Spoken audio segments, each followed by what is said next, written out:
to the Gathering Place. Again, this is our monthly place where we get together and we talk about different subject matters, different things, just life in general, whatever it is that's on our mind or weighing on our mind. Sometimes we have a specific subject, sometimes we don't. At times we will bring in guest speakers as well. So tonight is all about getting started. And what I mean by getting started is how do we get past our OCD, our anxiety, our depression, whatever it is that we're living with. And what is it that we need to do to be able to start working through and overcoming it? Well, I have a couple things that I would like to talk about.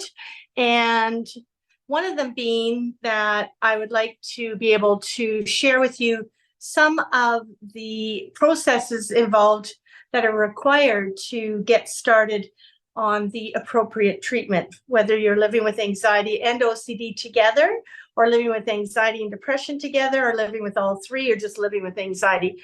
The beauty is with all three of the types of disorders, all three can be worked through using the same gold standard technique called cognitive behavior therapy. So cognitive behavior therapy is, if we break that word down, cognitive, just looking at our cognition, the way we think, the way we perceive the world, and then we put the behavior word after it, behavior, so cognitive behavioral. Behavioral is based on how we perceive things in the outward world or internally, mentally, emotionally, physically, spiritually. It will result in being therapeutic based on our outcome or non-therapeutic based on our outcome. So CBT is just a form of treatment that I use as a gold standard. It started in the 70s, still around, just as effective today as it was back then. And I used it both on a personal level as well as working with coaching all my clients. That's the gold standard treatment, and that's what I use. Number one, I do incorporate some mindfulness. I incorporate some of the ACT therapy as well, and a few other things. But the number one go-to for me is cognitive behavior therapy.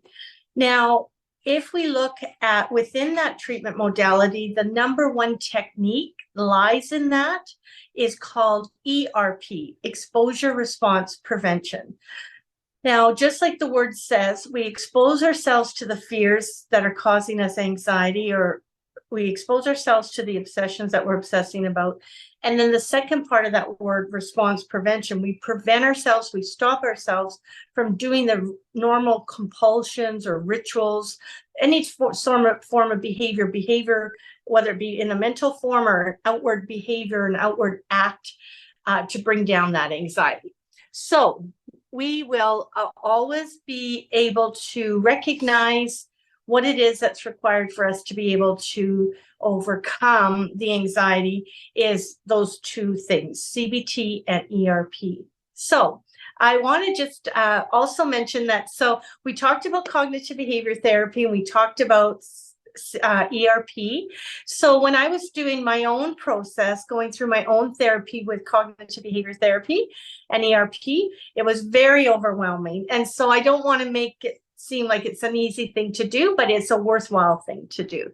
So we need to learn to lean into the discomfort of our anxiety as well. So again, we use this treatment for whether we're just living with anxiety alone or with anxiety, OCD, and depression, and it's very doable. Everyone that's gone through my course has had a high success rate because they've done the hard work. And a lot of them say that they couldn't have done it without me. Well, that may be true to an extent, but I always tell people I'm your coach. I'll guide you, course correct you, help you, and give you advice. But it's you doing the hard work. So you need to congratulate and celebrate yourself, because that is so victorious for you to be able to do that. So I'm just going to stop for a moment and see if there's anybody that has questions about the form of treatment that we use, the CBT and ERP. Is there any questions before we go forward that anyone want to raise their hand and let me know? We'll just take a pause. No? Okay, then we'll continue. So tonight's talk is about just exactly about that. Like, how do we get started? How do we start the process of CBT?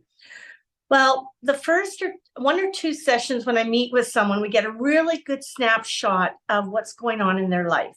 And then we're able to kind of get a good idea whether I can be of help, where I can be of help, and what is going to be required to get the process started.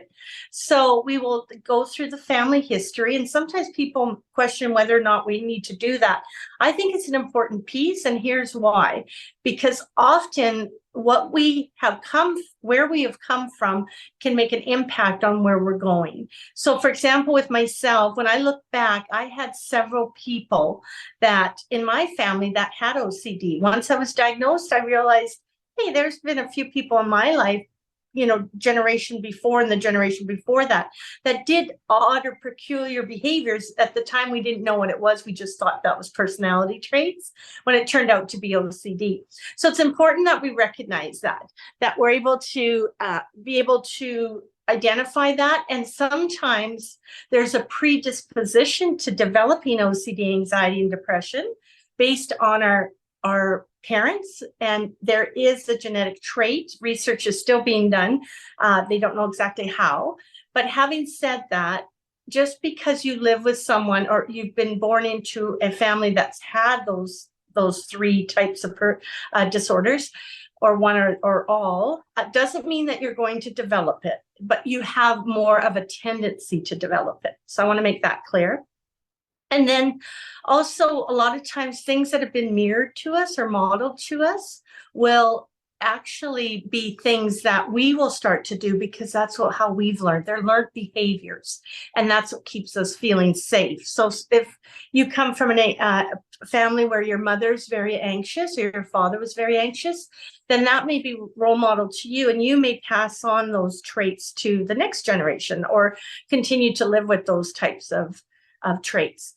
So history is a big part of it. Recognizing medication requirements. Sometimes people need to be on medication to take that edge off, just take that slight edge off to be able to start working through CBT and ERP. So I'm not against medication. I've seen it work wonders in certain people, and other people I respect, they don't want to even talk about the medication.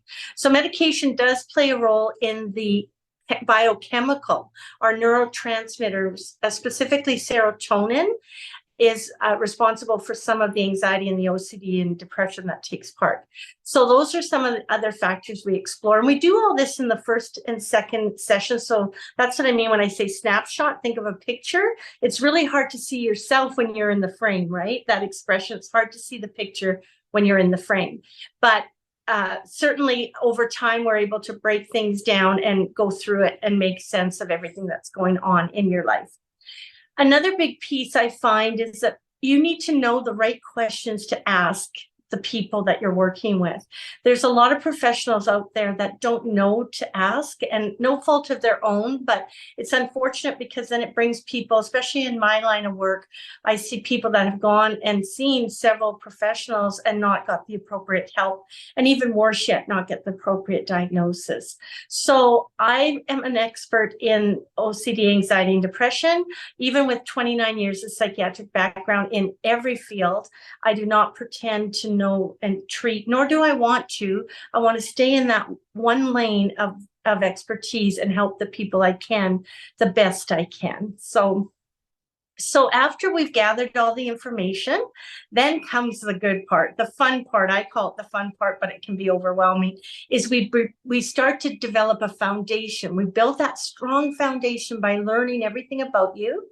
And then we can make a list based on everything that's causing anxiety, obsessions, depression in your life. And then we can also, on the other side of that sheet of paper, the list, we put all our obsessions or anxiety-provoking items on the left side. And then on the opposite side on the page on the right, we put all the compulsions or rituals. Those words are used interchangeably on the right side of the page to understand what it is you're doing to bring down that anxiety, even if it's just temporary. And often it is. So and then in the middle, we put an anxiety rating on a scale 0 to 10, how much anxiety is brought on by that obsession if you could not do that compulsion to alleviate the anxiety. So let's pause, and I'm going to just use an example to help bring this home. So when I was diagnosed with OCD back in 95, when I went to create my list of items, I had, I think, 13 and a half pages of items of obsessions and compulsions and anxiety. I had severe OCD and anxiety. But so let's use an example just to compare. So being able to leave my apartment to go down a flight of stairs to check the mail. My obsession was, what if I get contamination? What if the doorknob's dirty? What if all these what ifs? And that's what we do. We play a lot of what if games in our mind. And then the compulsion was, I would just not go. I would avoid. Avoidance is a big thing living with our symptoms. It's a lot easier to avoid than try to overcome and go through the process of overcoming it, because it's so anxiety provoking. So the compulsion would be, if I did have to go, I would wear a pair of gloves, or I would pull my sleeve over my hand and just use one hand or one finger, or maybe my elbow to open the door, push the handicap button with my knee or my foot. So I had all these creative ways not to make direct contact with the things that would cause contamination and sickness for me and others. And the anxiety, if I was not able to do that, would have been a 10 plus. I would never be able to do it initially without using some form of protection so that my skin did not come in direct contact with an object. So that's an example of my OCD. Now, my anxiety was, what if I utter a threat to someone when I'm out in the public? So my fear, my obsession when it came to my anxiety on the left side of that page, as we talked about, was just that. What if I say some profanity? I swear at someone, I utter them a threat, I'm going to hurt them or push them over the sidewalk onto oncoming traffic. I mean, the thoughts that come into my mind, and I will actually say 99.9% of my clients' mind is horrific. And that's why we have so much anxiety, because the thoughts are so daunting. So when it came to anxiety, those thoughts were my obsessions. And so my ritual or my compulsion was to avoid. Or if I was walking down the sidewalk and I saw someone coming towards me, I would jump off the sidewalk and either walk on the road. I didn't care if it was a highway, and I was willing to risk getting hit versus risk hurting someone else. So I would cross the road and walk on the other side. That was my compulsion or my ritual, have it be. And the anxiety with that might be a 9 or an 8, depending on the day and what else was in my mind. So those are examples of a list. I call it a SUDS level, subjective units of distress scale. That's what SUDS stands for. And we would attach an anxiety level with every item on your list. Does that make sense? I hope it does to everyone listening. Because sometimes to us, it doesn't even make sense why we would have these thoughts. And then the next step is to create a tailor-made program specific for each and every one of you based on what you're going through. It's not a cookie cutter system where everyone does the same thing at the same time. So that's what's beautiful about it. I'm just getting ready to launch a 6-week course called Opening Closed Doors. And it's going to be every week we meet on Tuesday from 7 to 8 for 6 consecutive weeks. And we walk through all of what is composed in OCD, anxiety, and or depression. And we get to work on mini lists between weeks and come back the following week and share in our victories. As part of that course, I'm also going to throw in some free bonuses where people will have myself one-on-one coaching them to help them get started, help them create their list, help them while they're going through their list. They will have emergency calls to call me when you're out doing your exposure. I'll also be throwing in a free 1-hour education session for you and your loved ones to understand, ask questions about OCD, anxiety, and depression, and be able to know what to do and not to do when you're helping the person that you love so much going through this program. So once the list is compiled, then we look at the lowest anxiety numbers out of 10. So they will be the ones, the twos, and we start an exposure response prevention list, and we start moving and propelling ourselves into actual momentum and doing the work, the exposure, without doing the natural rituals that we've done up to this point. So that's the tailor-made program. Once we start the exposure, we can start building on the lowest anxiety provoking and work our way up. It's like a ladder. You don't go from the ground to the third step. You go from the ground to the first step, to the second, to the third. And that's very much the same in the program that I design, specific tailor-made programs for each of you who are interested to be able to get started, and we share in the victories and the wins, because they're so important to share and celebrate, even the smallest of wins. We also talk about coping techniques and utilizing and practicing different coping techniques in the comfort of your home, so that once you're out in the real world, you can apply those techniques as well. And we can also meet virtually on the Zoom. Often I'll meet with someone on Zoom and go through the environment in which the anxiety is occurring and or the OCD. So there's lots of different creative ways that we can make this fun and also make it very productive and see results very quickly. So that's a little bit about the program, CBT and ERP, and how we create the ERP. And I just want to talk a little bit now about the importance of educating yourself on the way that the thoughts cause our emotions.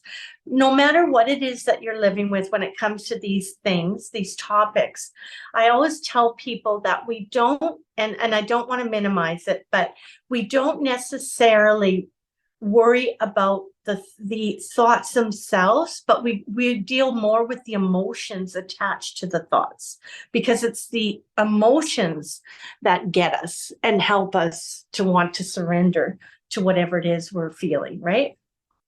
So we talk about that a lot, and I get people to recognize their faulty belief systems, because that's really, in essence, what it is. We have this faulty belief system. It's kind of like your fireplace or your carbon monoxide going off, and there's a sense of urgency to do something and respond, when in actual fact, there is no fire. There is no need to respond, but our brain sends that signal to the rest of our body, that fight or flight, like, come on, do something, Sandra, there's danger here, when there isn't. So we're so programmed to respond to that. And I don't know if any of you know, but these are all fear factors. Everything that motivates us to do something and respond is usually as a result of fear. Not always, but usually. And do you know that we're only born with two types of fear? Can anyone put in the chat what they may be? There's only two fears that we're born with. Take a guess. No? Okay, I'm going to let you know. The only fears that we have that we're born with is the fear of loud noise and the fear of falling. Every other fear is generated through our ability to interpret the outside world and internal stimuli that's being triggered. So having said that, that means that those fears can turn around, and we can get accustomed to not responding by fear factors. Okay, so that's promising, and I just want to say that that's actually a good thing, that we can be able to change our brain, because the brain, whether it's real or unreal, it doesn't matter, it still responds in the same way. So over time, we can pivot and shift our brain to think a little bit differently gradually over time, so that we don't automatically go to that fear-based thought pattern. Another thing is, we have 60 to 80,000, maybe more thoughts a day. And that makes sense that we, living with anxiety, depression, or OCD, will latch onto those thoughts and try to dissect them and question, why did we think that way, a lot more readily than someone who doesn't have that. They can let the thought come in and let it go, but we always have to have that 100% commitment of understanding why we have. And there is no 100% commitment on anything in life. So this is no different. We teach you, I coach you to help you understand that you need to live with uncertainty long enough to know otherwise.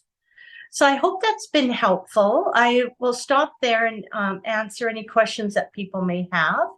If there is any questions, this is also being recorded as we indicated from the beginning.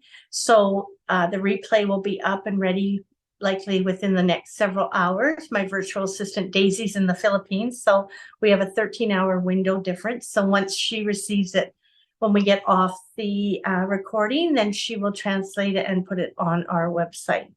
So, I just wanted to mention, and it's my birthday today, so I was thinking there's no better place to be than here, hopefully helping people understand and be able to realize that they have hope. So that's my mission. It's been my lifelong mission from several years now, is to go forward and help those that are maybe living quiet lives of desperation with anxiety and OCD and or depression. So I wanted to mention, that's what I was going to mention before it was saying my birthday, is my second book is out. And the second book is called OCD, and it's OCD. The title is OCD, and the subtitle is called The 6 Secrets to the Deliverance from OCD. And it's about 167 pages or so, and that is my second book. My first book was just a little glimpse into OCD called OCD Leaves Clues, Stop Doubting and Start. Stop Obsessing and Start. What was it called now? OCD Leaves Clues, Stop Obsessing and Start Thriving, I think. I'm sorry, I can't remember. It's been a while ago. My second book is, like I just said, OCD and the 6 Secrets to the Deliverance from OCD. That second book that launched just a few weeks ago, we were fortunate enough to reach #1 in all 3 categories in Canada and reach #1 in the United States of America. So we're proud of that, only because we are getting the message out there that these symptoms are real and they have a name, and more importantly, there is a way to overcome them. So that is on Amazon. If you want to go on to Amazon and just look that up, it's available on a Kindle. You do not need a Kindle, it's misleading. It's available on the Kindle version, which means you can just watch it on the app. Or directly on, when you purchase it, it will be sent to you and you can read it on your computer. That's a short version, the Kindle. And then there's the paperback, which is your real book. And this second book, I share a lot of my deepest, darkest fears and concerns with the world in the book, in hopes that I can relate to someone else that's going through the same ordeal as I did. I do want to leave you on a positive note to know that anxiety, depression, and OCD is real, but more importantly, there is many ways we can overcome it together. And I hope that you will take the next step if you do live with any of those and reach out to me. I also have a 15-minute free consult if you're interested. I would encourage you to reach out, because we're going to start the Opening Closed Doors 6-week program, which may be of benefit to you depending where you are at and what it is that you want at this point in your life. So hope that you will take the time to invest in yourself. It's a lot different than an expense. I want you to look at it like an investment. You're doing something for you to get better and to get better and stay well. And if I could have fast forward and took myself back in 95 from where I was with the right people and the right expertise, which I did have. I had Dr. Vivian Rowan, and I'll be forever blessed. But if I would have been able to fast forward and have the programs that I've created now for you back then, I would have been able to overcome my OCD a lot quicker. So that's my gift to you, to have designed these programs so you can get from point A to B a lot quicker with the programs. So have an awesome evening, the rest of your evening. And if you have any questions, you want to just email me directly. If you're not comfortable asking in this live setting, feel free to send me an email at info@theocdcoach.com, or visit our website. We have all the programs up and running. We have a section at the top of the website for anxiety, ASO, anxiety, stress, and overwhelm. We also have an area for depression and OCD. There's all the programs are on there. So there you can go in there and just look around and navigate and see if there's anything there that relates to you. We have some blogs, and we also have our podcast, which is Living in My Shadow podcast. So if any of you are interested in being a guest, feel free to fill out the form available on the website, or reach out to us via email, and we're always available to answer your questions. So having said that, I will meet you there.